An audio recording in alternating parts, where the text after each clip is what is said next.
And then we go to the main event, which I really loved. Impact Digital Media Champion Joe Hendry defeated Matt Cardona. The crowd fucking ate this match up, and Impact crowds are usually on their hands or playing on their phones. But they were so into both of these guys. Cardona is a great heel. I think they got a really good babyface in Joe Hendry here, and I think Matt Cardona made him a better babyface tonight. I thought the two worked well together. The Cardona hit the radio silence immediately, and Joe Hendry ended up kicking out, and I thought that set the tone for the rest of the match.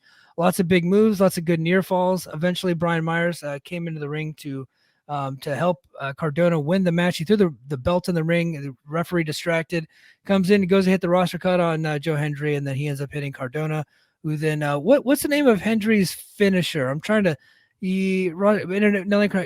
Hendry took the opportunity to capitalize, toss Myers out of the ring, and nail Cardona with a standing ovation. That's there right. We go. Yeah, to retain the Digital Media Championship. I really enjoyed this match. I thought it was a great way to end the show. It reminded me of a WWF 90s style match with two bigger guys, which is not my personal favorite style of match, but it was fine. It was well worked. Like, it's two dudes that are super over, right? With the Impact crowd. Like, Joe Hendry works here. He works. Yeah.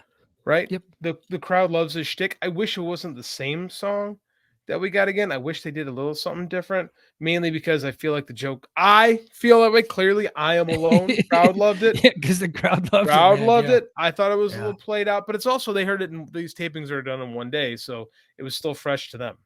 You know. Yeah. So for me, I'm like, let's cut this again, huh? It's fine. Like, it's good. I really think Joe Hendry could be world champion in like a year. I really do. I thought both these guys could be world champion here. Because I thought Cardona was a really strong. We've been saying that for a year about Matt Cardona in this company. I don't know what their plans are for the future. Well, Patreon. Yeah, well, let me finish this, and we'll head to the Patreon because I got some thoughts about Cardona's future. But after the match, Moose hit the ring and he attempted to nail Hendry with a spear, but hit Cardona instead. Poor Cardona. Hendry tossed Moose. Yeah, Hendry tossed Moose from the ring and left the ring himself to grab his title on the mic. Hendry stated that with his music not currently playing, he played some music of his own in tribute to Cardona. And then, of course, they played Edge's Bitch while the crowd sang along and clapped along and chanted at Cardona, calling him Edge's Bitch. And I thought this was a fun way to end the show. And it worked. A poor effort overall, but I thought they ended strong. So I want to start with Cardona since we were just talking about Cardona. Dude, I think they wrote him off the show tonight. What do you think? Sure felt like that. Yeah. It sure felt like that. But it doesn't seem like I know we've gone back and forth on this. You on one side of the tracks, me on the other, about Cardona's returning to the Federation. I don't see that happening, right? They told the guy they were going to sue him. You don't tell someone that if you're planning on bringing him back, you know? Yeah. And can we agree, sir, on this Patreon episode right now that a Matt Cardona versus Zack Ryder cinematic match might be the worst thing that's ever befallen mankind? So let's give some context to what you're talking about. Please. Well, I was going to let you explain, I'll give it. Okay. JD. Yeah, explain what that means. I thought you were going to do that. So Matt Cardona recently applied for the trademark on the name Zack Ryder, like figuring that the trademark had lapsed, which it's way too early for it to lapse, by the way. I don't know what he was thinking. But he filed it so he could own the rights to Zack Ryder, his former WWE name. And he had said he wanted to use it for merchandising purposes. And he thought about having a cinematic match between himself, Matt Cardona, and Zack Ryder, a la Ethan Page Karate Man, which sucked, by the way. It was one of the worst things I've ever seen. Yeah. And I cannot think Matt Cardona versus Zack Ryder would have been any better. Might have been worse. WWE said, no, we will take you to court if you try to press this on us. So he backed off that. I said for months, I don't think he's going back based on this. Mike and I had differences of opinion. I don't think he's going back. Yeah. But he might be done here. What do you think? I don't think he's going now. Now I'm on the JD side of the house. I don't think that Cardona is going back to WWE, especially after the attempt at getting Zack Ryder and the failure of getting Zack Ryder.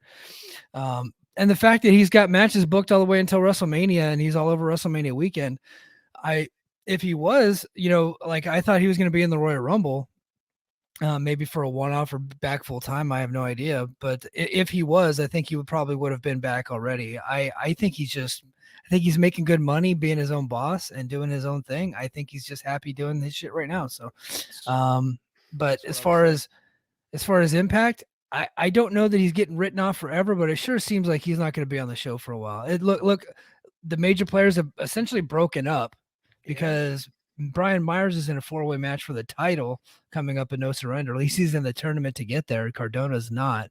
And he took Joe Hendry's finisher. He took Brian Myers' finisher, and then he took Moose's finisher.